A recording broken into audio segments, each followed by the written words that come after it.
Welcome back and thanks for tuning into Cheating Tales Lab. We appreciate every one of you.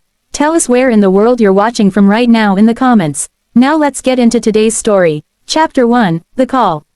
Tom Walker, stood in his kitchen, wincing at the bitter flavor of coffee left on the stove too long. A distracted mind had broken his morning ritual and produced a burnt cup. At 45, the lines on his face spoke of years beneath the sun, directing construction sites with a steady, unquestioned authority.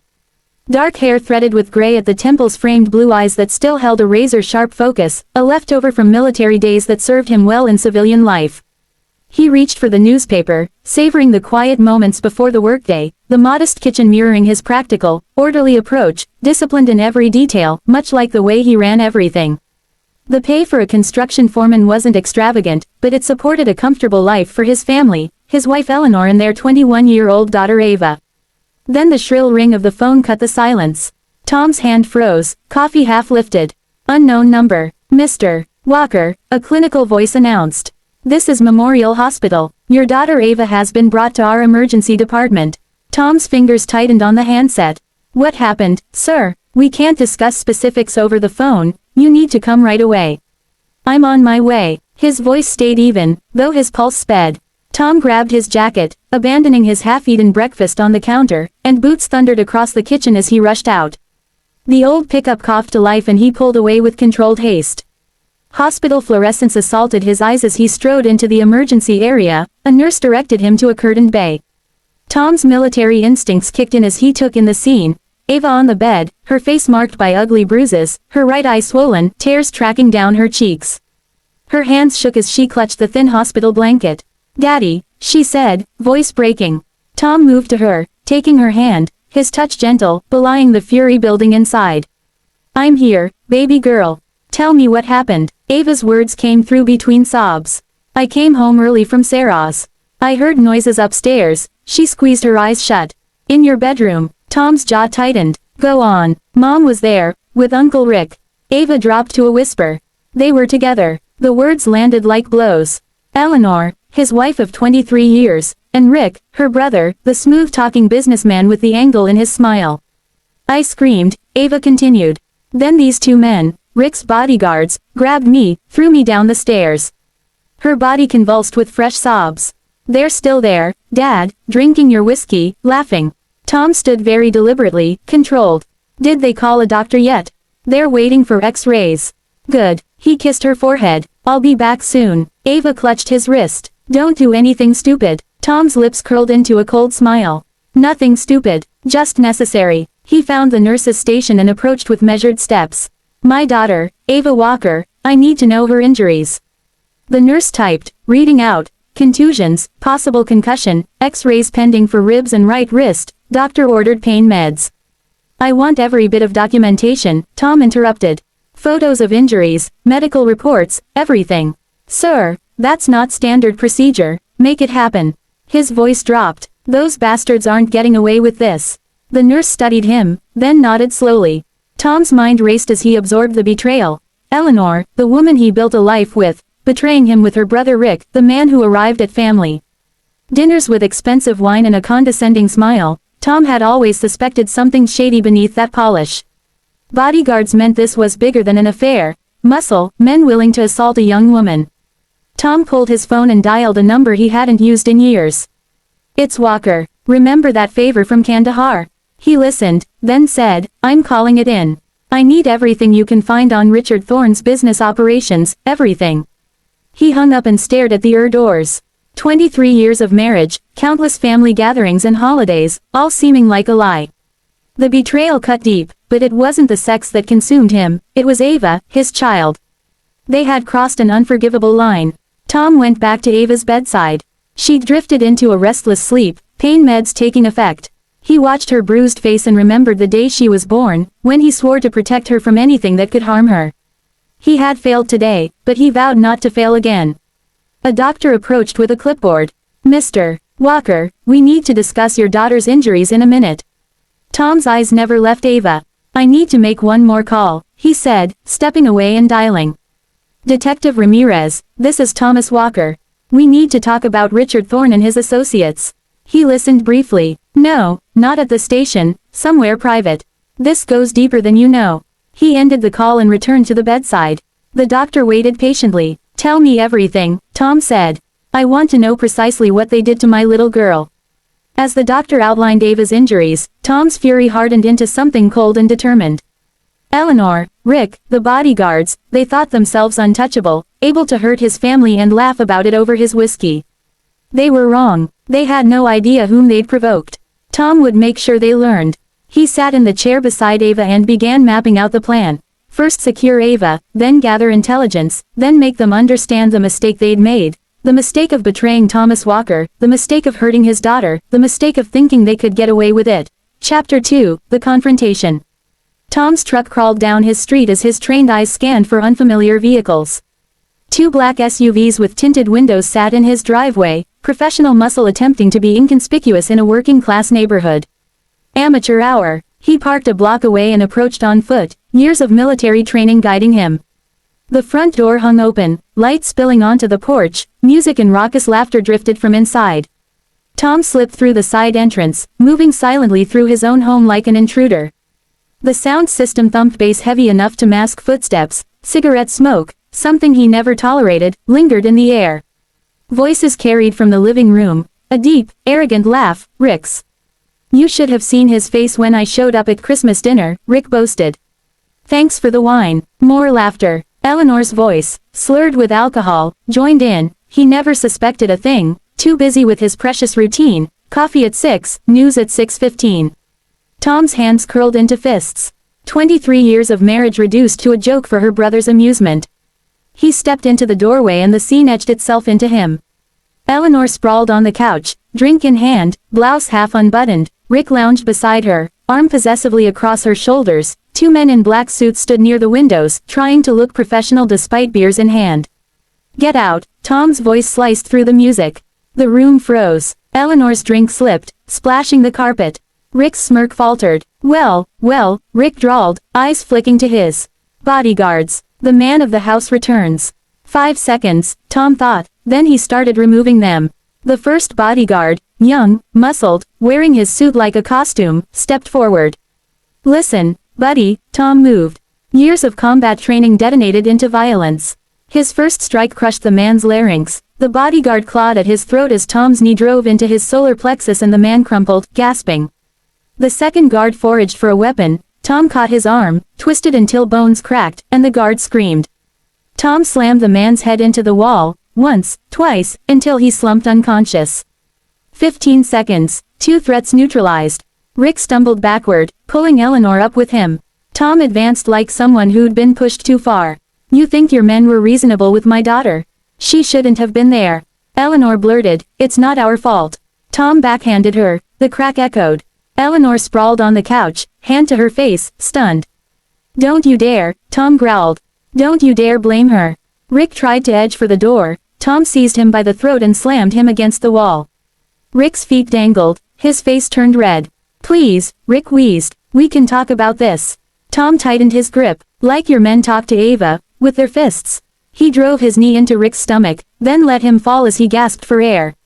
Tom's boot connected with his ribs, once, twice, 3 times. Stop, Eleanor screamed, you'll kill him. Tom's voice was eerily calm. Not yet. He grabbed Rick's hair, yanking him up. Your men hurt my little girl. Think they'll return the favor? What followed was methodical, brutal, and precisely measured. Tom knew the thresholds of the human body. He kept Rick conscious, making him endure every blow. When he finished, Rick lay curled on the floor, sobbing. Blood dripped from his nose and lips onto the carpet Tom had installed last summer. Tom turned to Eleanor. She pressed herself against the couch, trembling. Tommy, please, she whimpered. I can explain. Don't call me that. He regarded her like a stranger. Get your things and get out. If you're still here in 10 minutes, you'll wish you weren't. Eleanor staggered to her feet. Where am I supposed to go? Ask your brother. Tom's laugh held no humor. Once Rick could talk again, he said, he'd turn back to the bodyguards. One was unconscious, the other still clutched his throat. Take your boss and get out. If I see any of you again, they won't find your bodies. The conscious guard dragged himself up, helped his partner, and together they lifted Rick, who moaned through bloody lips. This isn't over, Rick muttered. You're right, Tom smiled. The guards took an involuntary step back. It was only beginning. He watched them load Rick into an SUV. Eleanor stumbled after them, mascara streaking, glancing back once, but Tom had already turned away. Inside, he surveyed the damage. Broken glass, blood on the carpet, cigarette burns on his coffee table, the home he'd built defiled by their presence. His phone buzzed. Mac, found something. Meet me tonight. Tom nodded. Eleanor and Rick thought the incident concluded, that he'd vented his rage and moved on. They were wrong. This wasn't about revenge. It was about justice, for Ava, for every time they laughed behind his back, for every holiday where Rick had plotted against him. Tom walked to the bedroom he shared with Eleanor. The bed still bore evidence of the affair. He stripped the sheets, carried them to the backyard, and set them alight. Then he made more calls. His bank, his lawyer, Detective Ramirez. Eleanor had thought she knew him, predictable, boring, safe. She was about to learn how wrong she was. Chapter 3, The Backstories. In the quiet after the violence, Tom sat staring at a blank TV. The house felt hollow, tainted, his knuckles still bore Rick's blood. His phone buzzed again. Mac, construction site, 1 hour.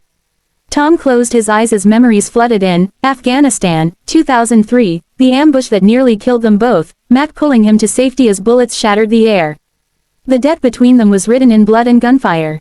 He had not always been this man, capable of calculated violence and cold reprisal. Once he'd been a small-town kid with simple dreams.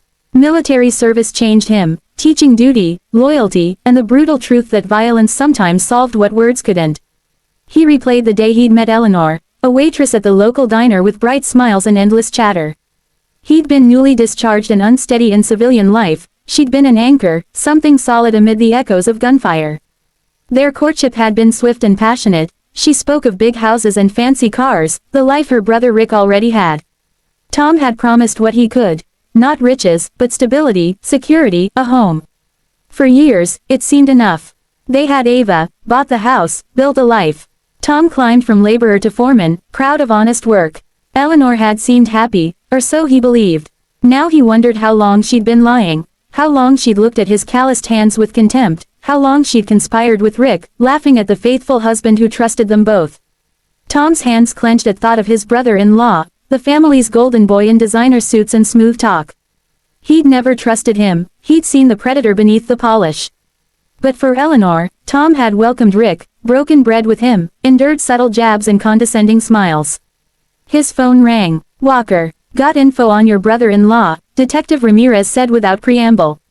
You won't like it. Tell me, those weren't just bodyguards at your house, they're enforcers. Rick's been running a protection racket, squeezing local businesses. He's got cops on the payroll, judges in his pocket. Tom absorbed the news. That explains the muscle. There's more, Ramirez continued. Your wife's been making large withdrawals, moving money into offshore accounts. How long? At least 6 months. Ramirez hesitated. They were planning to clean you out. Divorce papers are already drawn. They meant to take everything, leave you with debt. Tom laughed harshly. Appreciate the intel, detective. Ramirez's voice sharpened. Don't do anything stupid. Rick's connected. Dangerous. So am I, Tom said and ended the call. He moved through the house with purpose. In the bedroom closet, behind a false panel, the safe, his private space, a secret Eleanor never discovered, held remnants of his military life, documents, medals, and a contacts book from service days. Men who owed favors, men who could handle problems quietly. The construction site was dark when he arrived. Mac's truck sat in the shadows. Tom approached cautiously, scanning for surveillance. Old habits die hard. Mac stood by a stack of steel beams, silhouette against the night. 20 years of civilian life hadn't softened him. He still moved like a soldier, alert, ready. You look rough, Mac said. You should see the other guy. Mac gestured to his truck and pulled out a laptop. Been digging into Rick's operations. Guy's got his fingers in everything. Real estate fraud, protection rackets, money laundering. But look at this. He turned the screen. Bank statements, property records, shell companies. Your wife's name keeps showing up. She's been helping move money around for years. She's not just his lover, she's his partner. Tom studied the documents, his face hardened. She played me for a fool. There's more. Mac continued. Rick borrowed big from dangerous people. He's desperate for cash, probably why they accelerated the timeline with you. Mac pulled up more records. They've been planning this for months. The divorce, the asset transfers, all to bleed you dry. You would have lost everything. House, savings, maybe even ended up jailed for their schemes. Tom absorbed it silently. The betrayal was deeper than an affair, a calculated plan to destroy him. What about Ava? He asked. She wasn't supposed to be home today. They got sloppy, Mac said. They panicked when they got caught. Tom's jaw clenched. They hurt my little girl. They'll pay, Mac assured him, but warned, you need to be smart. Rick's connected. Go after him head on and you'll end up dead or in prison. I'm not going to kill him, Tom said quietly. Death's too quick, too clean. I want them to suffer. I want them to lose everything, just like they planned for me. Mac studied his friend. You got a plan. Getting there. Tom stood. Keep digging. Bank records, business dealings, everything. I want every skeleton in their closet. What about Eleanor? Mac asked. Tom's expression went cold. She made her choice. Now she lives with it. He left Mac and drove home, mind turning over possibilities. The house felt different, a crime scene, not a home.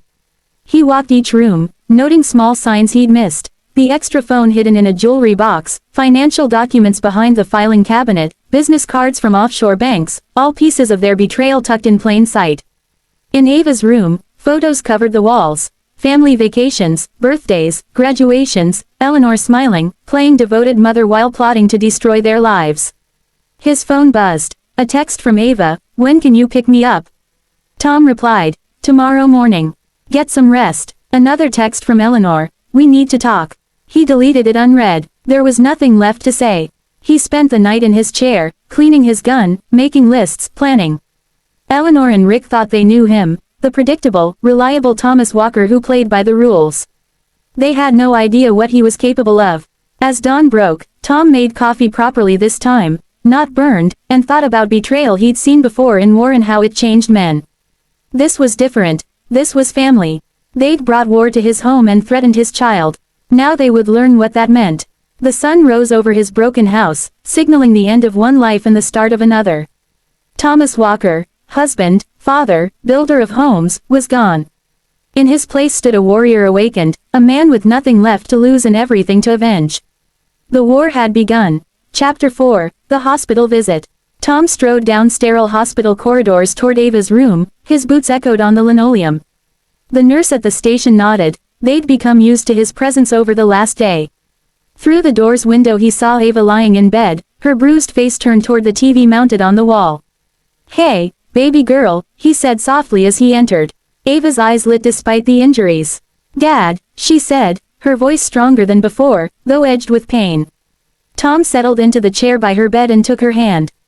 The bruises on her face had darkened, marking the passage of time since Rick's men attacked. The doctor says you can go home tomorrow, Ava offered. Not home, Tom replied. I've arranged for you to stay with Sarah for a while. But Dad, Ava started. Tom's tone was gentle but firm. No arguments. Home isn't safe right now. I need to handle something. Ava's fingers tightened. Mom called me, she said, voice cracking.